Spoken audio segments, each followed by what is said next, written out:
नमस्कार। Byju's government exam prep में आपका स्वागत है।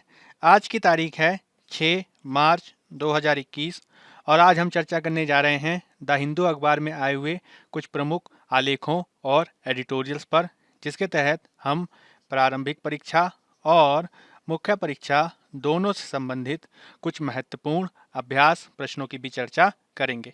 तो चलिए शुरू करते हैं। सबसे पहले आज हम उन विषयों को देख लेते हैं जिनकी चर्चा आज के इस सत्र में हम करने जा रहे हैं। आज के इस सत्र के तहत हम सबसे पहले कल दिए गए प्रारंभिक परीक्षा अभ्यास प्रश्न के उत्तरों को देखेंगे। उसके बाद हम भारत पर साइबर हमले के बढ़ते खतरे के संदर्भ में दिए गए एडिटोरियल की चर्चा करेंगे और उसके बाद हम एक अन्य एडिटोरियल की चर्चा करेंगे जिसका संबंध भारत में नवीन अंतरिक्ष संभावनाओं और NSIL से है। फिर उसके बाद हम DRDO द्वारा सॉलिड फ्यूल डक्टेड रेमजेट तकनीक के परीक्षण से संबंधित एक महत्वपूर्ण आलेख को देखेंगे। उसके बाद हम भारत द्वारा श्रीलंका वायुसेना की 70वीं वर्षगांठ में भाग लेने से संबंधित आलेख की चर्चा करेंगे और फिर हम ओपेक और ओपेक प्लस द्वारा तेल के उत्पादन को कम किए जाने से संबंधित आलेख को भी देखेंगे। फिर उसके बाद हम प्रारंभिक परीक्षा से संबंधित कुछ अभ्यास प्रश्नों को देखेंगे और फिर हम मुख्य परीक्षा से संबंधित अभ्यास प्रश्न की चर्चा करेंगे। तो चलिए देख लेते हैं। सबसे पहले प्रारंभिक परीक्षा अभ्यास प्रश्न के उत्तर आपके समक्ष प्रस्तुत हैं। निम्नलिखित देशों में से कौन सा से देश नॉर्डिक देश के अंतर्गत आते हैं? Finland, Netherlands, Norway, Denmark, Sweden. इसके संदर्भ में केवल 1, 3, 4 और 5 सी विकल्प सही है। इसका उत्तर हो जाएगा हमारा सी। अगला प्रश्न है, CBI निदेशक की नियुक्ति 3 सदस्यीय समिति की सिफारिश पर की जाती है, जिसमें शामिल होते हैं प्रधानमंत्री, गृह मंत्री, लोकसभा में विपक्ष के नेता, भारत के मुख्य न्यायाधीश या सर्वोच्च न्यायालय के न्यायाधीश अथवा कैबिनेट सचिव। इसके संदर्भ में सी ऑप्शन 1, 3 और 4 सही है। इसका तात्पर्य सी इसका उत्तर हो जाएगा। अगला प्रश्न है, निम्नलिखित कथनों पर विचार कीजिए। चुनाव आयोग द्वारा चुनाव की घोषणा के बाद ही आदर्श आचार संहिता लागू हो जाती है। केरल चुनाव के लिए आचार संहिता अपनाने वाला पहला राज्य था। राजनीतिक दलों द्वारा प्रचारित सोशल मीडिया कंटेंट आदर्श आचार संहिता के अंतर्गत आता है। उपर्युक्त कथनों में से सही कथन की पहचान करनी है और इसके संदर्भ में तीनों के तीनों कथन सही हैं। उत्तर हो जाएगा हमारा डी। निम्नलिखित कथनों पर विचार कीजिए। पंचायत का चुनाव लड़ने हेतु न्यूनतम आयु 25 वर्ष होनी चाहिए। पंचायतों के तीनों स्तर पर SC/ST के लिए 1/3 सीटें सदस्य और अध्यक्ष दोनों के लिए आरक्षित है। राज्य का विधानमंडल पिछड़े वर्ग के नागरिकों के पक्ष में किसी भी स्तर पर पंचायतों में सीटों के आरक्षण का प्रावधान कर सकता है। उपर्युक्त कथनों में से कौन सा से सही हैं? केवल 1, केवल 2 और 3, केवल 3 की 1, 2 और 3। इसके संदर्भ में सी केवल 3 सही है। अगला प्रश्न देख लेते हैं। हाल ही में चर्चा में रहे लाईफाई के संदर्भ में निम्नलिखित कथनों में से कौन सा से सही हैं? यह हाई स्पीड डेटा ट्रांसमिशन के लिए माध्यम के रूप में प्रकाश का उपयोग करता है। यह एक वायरलेस तकनीक है और वाईफाई की तुलना में कई गुना तीव्र है। निम्नलिखित कूट का प्रयोग कर सही उत्तर का चयन कीजिए।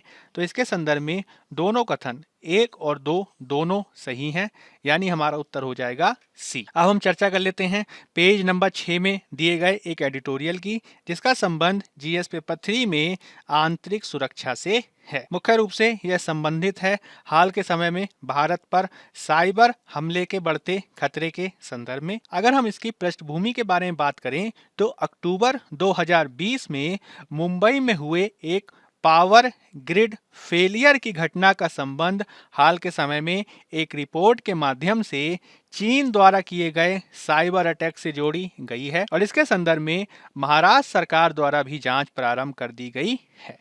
इससे पहले भी कई घटनाएं ऐसी देखी गई हैं जिसमें चीन के द्वारा अनेक राज्य समर्थित हमलों को देखा जा रहा है, जैसे कि 2009 में घोस्ट नेट के द्वारा भारत में विद्यमान निर्वासित तिब्बती सरकार और भारतीय दूतावासों को लक्षित करके हमले देखे गए। इसी के तहत शैडो नेटवर्क के माध्यम से संवेदनशील सैन्य जानकारी को भी प्राप्त करने का प्रयास किया गया था। इसके अलावा भारत पर स्टक्सनेट का भी हमला देखा गया था, जिसके द्वारा ईरान के न्यूक्लियर रिएक्टर को लक्षित किया गया था। यह तो मात्र कुछ उदाहरण हैं। इनके अलावा भी समय समय पर विविध प्रकार के साइबर हमले देखे जाते हैं और अगर विकीलीक्स से प्राप्त जानकारी को आधार बनाया जाए तो निश्चित रूप से हमें साइबर हमलों से निपटे जाने के संदर्भ में हाल के वर्षों में काफी बेहतर ढंग से कार्य किए जाने की आवश्यकता है। अगर हम इसमें भारत के प्रयासों की चर्चा करें तो पिछले 2 दशकों में भारत के द्वारा साइबर सुरक्षा के क्षेत्र में कई संस्थाओं और नीतियों का निर्माण किया गया है। संस्थागत आधार पर प्रधानमंत्री कार्यालय PMO के द्वारा इसके तहत अनेक साइबर पोर्टफोलियो का निर्माण किया गया है। साथ ही साथ भारत के द्वारा राष्ट्रीय सुरक्षा काउंसिल का भी निर्माण किया गया है, जिसकी अध्यक्षता राष्ट्रीय सुरक्षा सलाहकार यानी नेशनल सिक्योरिटी एडवाइजर के द्वारा की जाती है। उन्हीं के द्वारा राष्ट्रीय सुरक्षा बोर्ड की अध्यक्षता भी की जाती है, जो साइबर सुरक्षा नीति निर्माण के क्षेत्र में मंत्रालयों के मध्य समन्वय को बढ़ावा देने के लिए कार्य करता है। साथ ही साथ इसके संदर्भ में राष्ट्रीय क्रिटिकल सूचना अवसंरचना संरक्षण केंद्र यानी national critical information infrastructure protection centre का भी महत्वपूर्ण योगदान है। और साथ ही साथ इसके संदर्भ में राष्ट्रीय तकनीकी research organisation national technical research organisation के माध्यम से भी भारत में क्रिटिकल अवसंरचना और क्रिटिकल सूचना की रक्षा का भार उठाया जाता है, जिसमें राष्ट्रीय अवसंरचना के तहत विविध प्रकार के कंप्यूटर नेटवर्क, पावर ग्रिड और दूसरे महत्वपूर्ण सूचना आसूचना संबंधी सेवाएं शामिल की जाती हैं। इसके संदर्भ में प्रधानमंत्री के द्वारा 2015 में राष्ट्रीय साइबर सुरक्षा समन्वयक के ऑफिस का भी निर्माण किया गया था, जिसके द्वारा प्रधानमंत्री को रणनीतिक साइबर सुरक्षा मुद्दों पर सलाह देने के लिए कार्य किया जाता है। इसी के संदर्भ में आपको CERT-IN के बारे में भी जानना चाहिए, जिसका फुल फॉर्म है कंप्यूटर इमरजेंसी रेस्पॉन्स टीम, जो किसी भी प्रकार का साइबर सुरक्षा से संबंधित खतरा होने पर या फिर साइबर अटैक होने पर एक महत्वपूर्ण एजेंसी के रूप में कार्य करता है और इनके द्वारा प्राथमिकता के आधार पर अनुक्रिया की जाती है। इसी के संदर्भ में विविध प्रकार के मंत्रालयों को भी आपको याद रखना चाहिए, जिनके द्वारा साइबर सुरक्षा के क्षेत्र में कार्य किया जाता है। इसमें इलेक्ट्रॉनिक्स और सूचना तकनीक मंत्रालय की महत्वपूर्ण भूमिका है। इसमें रक्षा मंत्रालय द्वारा भी साइबर सुरक्षा खतरों से निपटने के लिए रक्षा सूचना आश्वासन एवं रिसर्च एजेंसी को रक्षा साइबर एजेंसी के रूप में विकसित किया गया है। और साथ ही साथ भारतीय सेनाओं द्वारा भी इसके संदर्भ में प्रयास किए गए हैं, जिसमें भारत द्वारा साइबर सिद्धांत को बनाने का प्रयास भी किया गया है। हालांकि पिछले 2 दशकों में किए जाने वाले इतने सारे प्रयासों के बावजूद कुछ सीमाएं रह गई हैं, जिनको दूर किए जाने के संदर्भ में कार्य किए जाने की आवश्यकता है। अगर हम बात करें सीमाओं की, तो इसमें यह देखने को मिलता है कि भारत सरकार द्वारा विविध संस्थाओं का निर्माण किया गया है।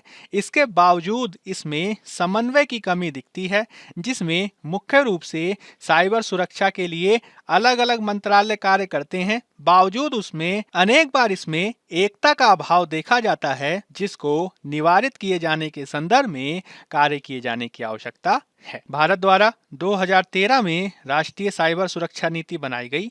इसके बावजूद एक राष्ट्रीय साइबर सुरक्षा रणनीति हमने नहीं बनाई है, जो हमारे लिए एक चिंता का विषय हो सकती है, क्योंकि नीति बनाए जाने के साथ ही यदि रणनीति को भी बनाया जाता है तो भारत द्वारा साइबर हमलों से निपटने के संदर्भ में बेहतर प्रतिक्रिया की जा सकती है और यह जो प्रतिक्रिया होगी वह भी अस्पष्ट ना होकर स्पष्ट होगी। मुख्य रूप से जब हम नीति और नीति के साथ ही रणनीति को भी बनाते हैं तो इसमें हमें इस बात को भी स्पष्ट रूप से बताना होता है कि कौन सी एजेंसी द्वारा क्या कार्य किया जाएगा और निश्चित रूप से इसमें एक बेहतर अनुक्रिया की जा सकती है साइबर सुरक्षा के संदर्भ में। कई बार ये कहा जाता है कि भारत में परमाणु ऊर्जा के क्षेत्र में हमने काफी अच्छे प्रयास किए हैं।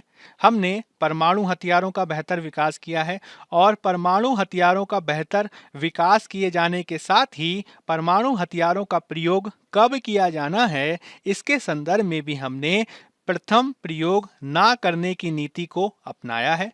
हालांकि वर्तमान में जिस प्रकार से परमाणु ऊर्जा की संवेदनशीलता के साथ ही साइबर सुरक्षा क्षेत्र में संवेदनशीलता बढ़ रही है, उसके संदर्भ में भी यह बेहद आवश्यक हो जाता है कि हम अपनी नीति के साथ ही रणनीति को भी स्पष्ट करें और इसके संदर्भ में इस बात को हम स्पष्ट रूप से स्थापित करें कि यदि साइबर हमला देखा जाता है तो कौन सी एजेंसी द्वारा किस प्रकार का कार्य किया जाएगा और इसके अंतर्गत मुख्य रूप से साइबर हमलों के संदर्भ में हमें साइबर रणनीतिक लोचशीलता को स्थापित किए जाने की आवश्यकता है।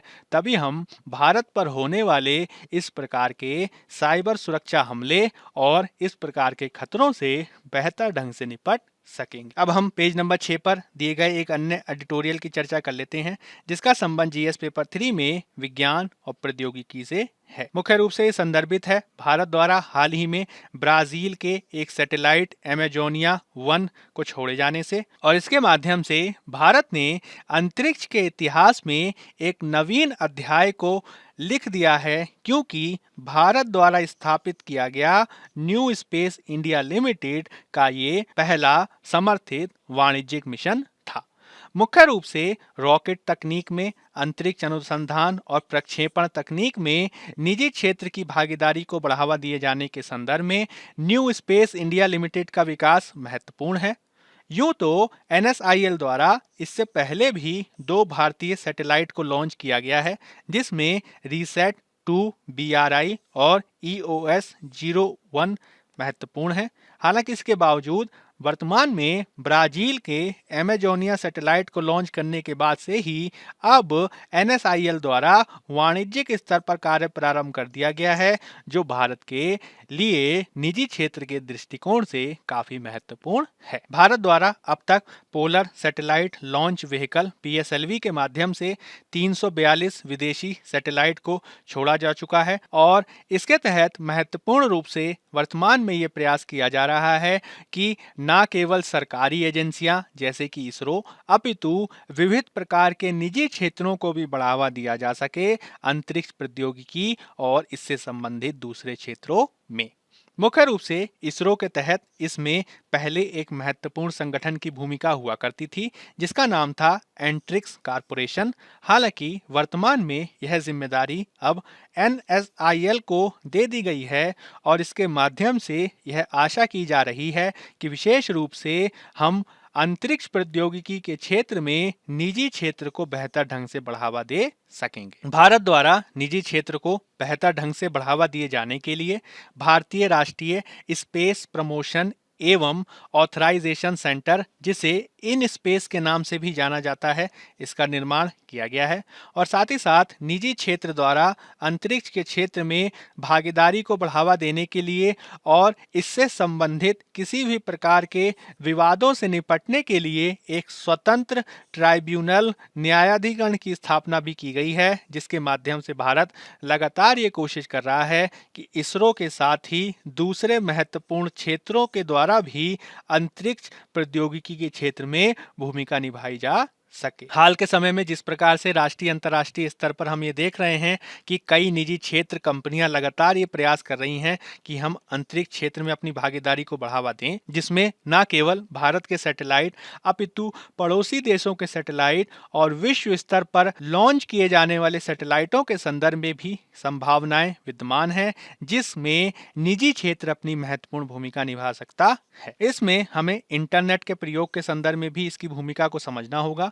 जिस प्रकार से वर्तमान में इंटरनेट के प्रयोग से औद्योगिक विकास को बढ़ावा दिए जाने के साथ ही मानव पूंजी विकास में भी सहायता मिली है, उसी प्रकार से यदि अंतरिक्ष प्रौद्योगिकी में भी सरकारी क्षेत्र के साथ निजी क्षेत्र के विकास को भी बढ़ावा दिया जाएगा, तो निश्चित रूप से इस क्षेत्र में विद्यमान जो संभावनाएं हैं वो काफी बेहतर ढंग से आगे बढ़ सकती हैं। और मुख्य रूप से NSIL के माध्यम से निजी क्षेत्र की भागीदारी को बढ़ावा देने के प्रयास को किया जाना लक्षित किया गया है, और न केवल अंतरिक्ष क्षेत्र में इसके माध्यम से स्टार्टअप्स को बढ़ावा दिया जा सकेगा, और साथ ही साथ इसके माध्यम से सैटेलाइट तकनीक से उपजने वाले लाभों को हम ग्रामीण क्षेत्र विकास तक विस्तारित कर पाएंगे। और इसके माध्यम से भारतीय युवा वर्ग से भी यह अपेक्षा की जा रही है कि वह अंतरिक्ष क्षेत्र में आगे बढ़ेगा, और इसके माध्यम से भारत अपने जनांकिकीय लाभांश का भी बेहतर ढंग से लाभ उठा पाएगा। जिस प्रकार से राष्ट्रीय और अंतर्राष्ट्रीय स्तर पर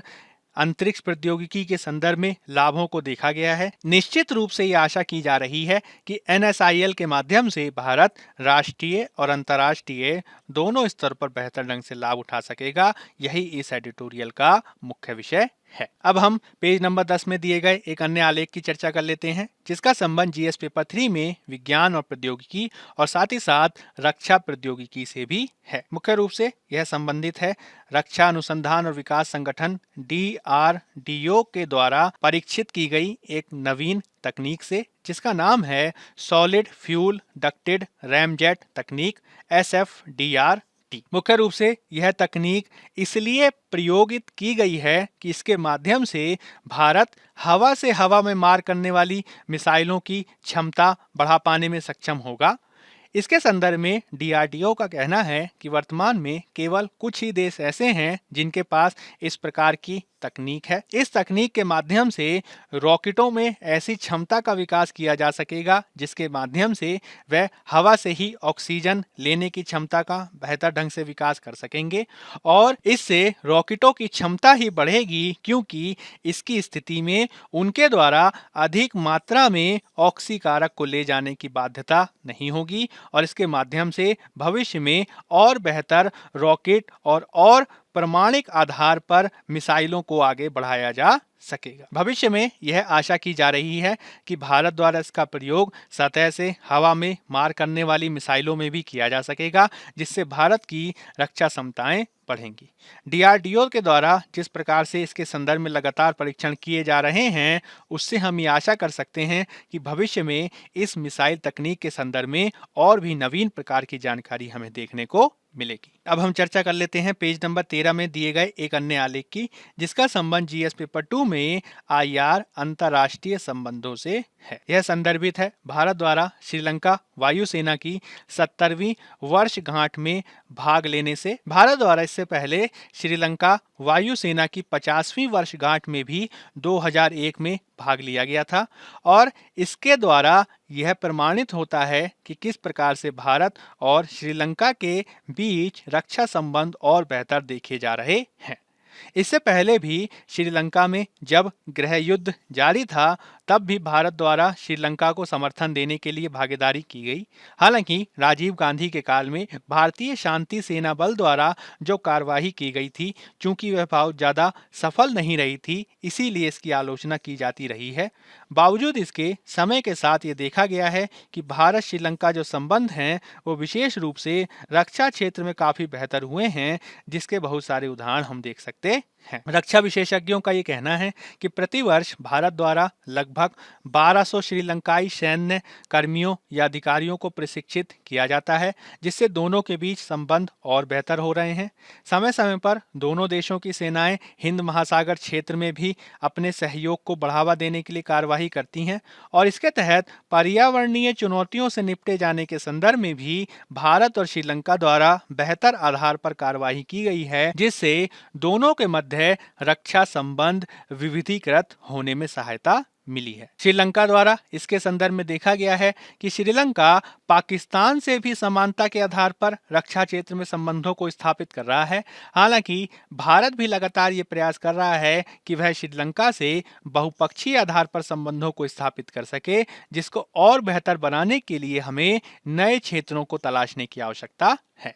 मुख्य रूप से भारत लगातार इसके संदर्भ में कोशिश कर रहा है कि हम हिंद महासागर क्षेत्र में शांति और सुव्यवस्था को बनाए रखने के संदर्भ में तटीय हिंद महासागर देशों के साथ सहयोग को बढ़ा सकें, जिसमें श्रीलंका की महत्वपूर्ण भूमिका है, जिसके द्वारा भारत हिंद महासागर में अपने प्रभाव और अपने वर्चस्व को बनाए रखने के संदर्भ में काफी सकारात्मक भूमिका निभा सकता है। अब हम चर्चा कर लेते हैं पेज नंबर 14 में दिए गए एक अन्य आलेख की, जिसका संदर्भ जीएस पेपर 3 में अर्थव्यवस्था से है। यह संदर्भित है तेल उत्पादक देशों के संगठन ओपेक और ओपेक प्लस के द्वारा तेल के दामों को बढ़ाए जाने की दृष्टि से तेल के उत्पादन को कम किए जाने से और किस प्रकार से भारत इससे नकारात्मक रूप से प्रभावित हो सकता है। हाल के वर्षों में देखा गया है कि तेल उत्पादन पर काफी उतार चढ़ाव के दृष्टिकोण से अंतर्राष्ट्रीय घटनाओं का प्रभाव बढ़ा है, जिसमें जब भी तेल के दाम कम होने लगते हैं तो महत्वपूर्ण तेल उत्पादक देशों के संगठनों द्वारा तेल का उत्पादन कम किए जाने की रणनीति अपनाई जाती है, ताकि अंतर्राष्ट्रीय बाजार में तेल की आपूर्ति को कम करके हम उसके दामों को बढ़ा सकें। लेकिन तेल उत्पादक देशों के संगठन की इस प्रकार की रणनीति से भारत जैसे तेल आयातक देशों पे काफी नकारात्मक प्रभाव पड़ता है। अगर हम इसकी पृष्ठभूमि के बारे में बात करें तो भारत द्वारा अपनी 84% तेल आवश्यकताओं को आयात के माध्यम से पूरा किया जाता है और इसमें मुख्य रूप से पश्चिम एशियाई देशों की काफी महत्वपूर्ण भूमिका है। लेकिन तेल उत्पादक देशों द्वारा जो इस प्रकार की उत्पादन में कमी की रणनीति अपनाई जाती है, उससे भारत पर नकारात्मक प्रभाव पड़ता है, जिसको कम किए जाने के दृष्टिकोण से भारत के लिए यह आवश्यक हो गया है कि वह कई अनेक अन्य उपायों को अपनाए, जैसे कि भारत द्वारा नवीकरणीय ऊर्जा क्षेत्र के विकास को बढ़ावा दिए जाने के दृष्टिकोण से कार्य किए जाने की आवश्यकता है। और साथ ही साथ भारत को यह भी कोशिश करनी चाहिए कि भारत पश्चिम एशियाई देशों के साथ ही साथ दूसरे तेल उत्पादक देश जैसे कि लैटिन अमेरिकी देशों के साथ भी अपने संबंधों को बेहतर बनाने के लिए कार्य करे। इसके संदर्भ में भारत ने रणनीतिक आधार पर तेल रिजर्व्स की भी स्थापना की है, जिसे भारत आपातकालीन स्थितियों में प्रयोग कर सकता है। इसके साथ ही भारत को ऊर्जा क्षेत्र में अपनी ऊर्जा दक्षता को भी बढ़ाने की आवश्यकता है और ऊर्जा दक्षता को बढ़ाने के साथ ही भारत को ये प्रयास करना चाहिए कि भारत इलेक्ट्रिक वाहन आदि के क्षेत्र में भी अपनी उपस्थिति को महत्वपूर्ण रूप से बढ़ाए, ताकि इस प्रकार की रणनीति के संदर्भ में भारत बेहतर ढंग से निपट सके। अब हम प्रारंभिक परीक्षा संबंधित कुछ महत्वपूर्ण अभ्यास प्रश्नों को देख लेते हैं। हम इनके उत्तर आपको नहीं बताएंगे, आपको खुद से इसको सर्च करना है और अपने उत्तरों को आपको कमेंट बॉक्स में बताना है। इनके उत्तर हम आपको कल के सेशन में बताएंगे। पहला प्रश्न आपके समक्ष है, भारत में मृत्यु दंड के संदर्भ में निम्नलिखित कथनों में से कौन से सही हैं? यह केवल अभिलेख न्यायालयों अर्थात भारत के उच्चतम एवं उच्च न्यायालय द्वारा दिया जा सकता है। किसी भी उच्च न्यायालय द्वारा दिए गए मृत्यु दंड को क्रियान्वयन से पूर्व उच्चतम न्यायालय द्वारा प्रमाणित किया जाना चाहिए। केवल एक, केवल दो, एक और दो दोनों, कि ना तो एक ना ही दो। अगला प्रश्न है, सॉलिड फ्यूल डक्टेड रैमजेट के संदर्भ में निम्नलिखित कथनों पर विचार कीजिए। यह भारत और रूस द्वारा संयुक्त रूप से विकसित एक मिसाइल प्रणोदन तकनीक है। इस तकनीक से भारत हवा से हवा में मार करने वाली लंबी दूरी की मिसाइल विकसित कर सकेगा। उपर्युक्त कथनों में से कौन से सही हैं? केवल एक, केवल दो, एक और दो दोनों, कि ना तो एक ना ही दो। अगला प्रश्न है, चुनाव की व्यय सीमा के संदर्भ में निम्नलिखित कथनों में से कौन सा गलत है? जन प्रतिनिधित्व कानून 1951 की धारा 77 के अंतर्गत प्रत्येक उम्मीदवार उन्हें नामांकित किए जाने से परिणाम घोषित किए जाने तक की तिथि के बीच के सभी व्यय का एक पृथक एवं सही लेखा जोखा रखेंगे। गलत लेखा जोखा अथवा सीमा से अधिक व्यय करने के कारण उम्मीदवार को 3 सालों के लिए अयोग्य किया जा सकता है। सभी उम्मीदवारों को चुनाव संपन्न होने के 30 दिनों के भीतर चुनाव आयोग के समक्ष अपना व्यय विवरण प्रस्तुत करना अनिवार्य है। कि वर्तमान में विधानसभा चुनाव के लिए यह सीमाएं 20 से 28 लाख रुपए और लोकसभा चुनाव के लिए 54 से 70 लाख तक हैं। अब यूपीएससी में आए हुए एक लास्ट ईयर के क्वेश्चन को देख लेते हैं। निम्नलिखित कथनों पर विचार कीजिए। दिल्ली सल्तनत के राजस्व प्रशासन में राजस्व संग्रह के प्रभारी को आमिल कहा जाता था। दिल्ली के सुल्तानों की इक्ता प्रणाली एक प्राचीन स्वदेशी संस्था थी। मीर बख्शी का कार्यालय दिल्ली के खिलजी सुल्तानों के शासनकाल के दौरान अस्तित्व में आया। उपर्युक्त कथनों में से कौन सा से सही है? केवल एक और दो, केवल तीन की एक, दो और तीन। अब हम मुख्य परीक्षा से संबंधित कुछ अभ्यास प्रश्न देख लेते हैं। पहला प्रश्न है, अंतरिक्ष क्षेत्र के व्यापक विकास और राष्ट्र के बड़े हितों की सेवा करने के लिए इसरो को अंतरिक्ष अनुप्रयोगों से बाजार के अवसरों का लाभ उठाना चाहिए। चर्चा करें। 250 शब्द, 15 अंक। दूसरा प्रश्न है, भारत द्वारा किए गए सभी उपायों के बावजूद इसकी साइबर सुरक्षा में अभी भी कई अंतराल हैं। एक मजबूत साइबर सुरक्षा दृष्टिकोण के लिए सैद्धांतिक स्पष्टता और संस्थागत सुसंगतता आवश्यक है। मूल्यांकन करें। 250 शब्द, 15 अंक। जब हम बात करते हैं चर्चा करें की, तो चर्चा करें के तहत आपको ज्यादा से ज्यादा आयामों को अपने उत्तर में शामिल करना चाहिए। इसके तहत आपको ज्यादा से ज्यादा उदाहरणों को भी प्रस्तुत करना चाहिए। जब हम बात करते हैं मूल्यांकन करें की, तो मूल्यांकन करें के तहत आपको महत्वपूर्ण रूप से जो कथन दिया गया है उसके संदर्भ में अपने मत अथवा विचार को व्यक्त करना है, और साथ ही साथ यदि आप चाहें तो इसके संदर्भ में तर्क वितर्क भी प्रस्तुत कर सकते हैं, जिसको आप यदि चाहें तो उदाहरणों के माध्यम से भी पुष्ट कर सकते हैं। अब हम इसके संदर्भ में इसके एक उत्तर संरचना को भी देख लेते हैं। पहले क्वेश्चन के संदर्भ में हमें भूमिका में भारत द्वारा हाल ही में ब्राजील के सैटेलाइट प्रक्षेपण के उदाहरण को प्रस्तुत करना है, और इसके मुख्य भाग के रूप में हम अंतरिक्ष क्षेत्र के व्यापक विकास के संदर्भ में इसरो और सरकार द्वारा किए गए प्रयासों का उदाहरण देंगे, जैसे कि हम NSIL का उदाहरण दे सकते हैं। साथ ही साथ हम हाल के समय में अंतरिक्ष क्षेत्र तकनीक में निजी क्षेत्र के बढ़ते उदाहरण को भी प्रस्तुत करेंगे, और इस प्रकार की निजी भागीदारी को बढ़ावा देने से हमें किस प्रकार के लाभ प्राप्त हो सकते हैं इसकी भी हमें चर्चा करनी चाहिए, जैसे कि स्टार्टअप को प्रोत्साहन, ग्रामीण विकास आदि। और इस प्रकार से आप अपने उत्तर को लिखते हुए एक उपयुक्त सकारात्मक निष्कर्ष भी प्रदान करेंगे। अब हम बात कर लेते हैं दूसरे उत्तर की संरचना के विषय में। इसमें भूमिका में आप साइबर हमलों के कुछ हालिया उदाहरण दे सकते हैं, और जब आप मुख्य भाग में आएंगे तब आप भारत द्वारा साइबर सुरक्षा के लिए किए गए कुछ महत्वपूर्ण संस्थागत और नीतिगत प्रयासों का उदाहरण देंगे। इसमें आप चाहें तो 2013 की नीति, NTRO जैसे संस्थानों का उदाहरण दे सकते हैं। उसके बाद आप मजबूत साइबर सुरक्षा दृष्टिकोण के संदर्भ में सैद्धांतिक स्पष्टता और संस्थागत सुसंगतता के संदर्भ में कुछ महत्वपूर्ण सुझावों की चर्चा करेंगे, और तत्पश्चात आप उचित सकारात्मक निष्कर्ष प्रदान करते हुए अपने उत्तर का समापन करेंगे। बायजूस गवर्नमेंट एग्जाम प्रेप के आज के इस अंक के माध्यम से हमने चर्चा करी अधिक से अधिक आलेखों और एडिटोरियल्स की। यदि आपको हमारे द्वारा की गई पहले पसंद आ रही हैं तो अधिक से अधिक वीडियो को लाइक, शेयर और सब्सक्राइब करें। आज के अंक में फिलहाल इतना ही। तब तक के लिए धन्यवाद।